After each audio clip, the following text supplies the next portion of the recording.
বারশিসা ছিলেন একজন ধার্মিক সন্ন্যাসী। সবাই তাকে বিশ্বাস করত। একদিন তিন ভাই তাদের বোনকে জিহাদের সময় বারশিসার তত্ত্বাবধানে রেখে যায়। শুরুতে বারশিসা রাজি হননি, কিন্তু শয়তানের কুমন্ত্রণায় পরে রাজি হন। প্রথমে দূর থেকে খাবার দিতেন, তারপর কাছে, তারপর ঘরে ঢুকে কথা বলা। এভাবেই ধীরে ধীরে শয়তান তাকে পাপের পথে ঠেলে দেয়। একসময় তিনি সেই মেয়েটির সাথে ব্যভিচারে লিপ্ত হন। মেয়েটি গর্ভবতী হয়। বাচ্চা জন্মের পর নিজের পাপ লুকাতে বারশিসা প্রথমে শিশুটিকে, পরে মেয়েটিকেও হত্যা করে। মিথ্যা কথা বলে ভাইদের ভুল বোঝান, কিন্তু শয়তান স্বপ্নে ভাইদের সব সত্য দেখায়।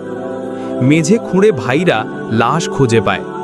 বারশিসাকে রাজা শাস্তি দেন। শেষ মুহূর্তে শয়তান মানুষের রূপে এসে বারশিসাকে বলে, আমার সেজদা করো, আমি তোমাকে বাঁচাবো। বারশিসা বাঁচার আশায় সেজদা করে, ফলে কুফরি করে ফেলে।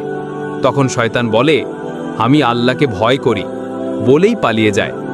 বারশিসার শিরচ্ছেদ করা হয়, আর কিয়ামতের দিন সে শয়তানের উদ্দেশ্যে সেজদা করতে করতে উঠবে। শিক্ষা: শয়তান ধাপে ধাপে মানুষকে ধ্বংসের পথে নিয়ে যায়। একমাত্র আল্লাহর সাহায্য ছাড়া কেউ নিরাপদ নয়।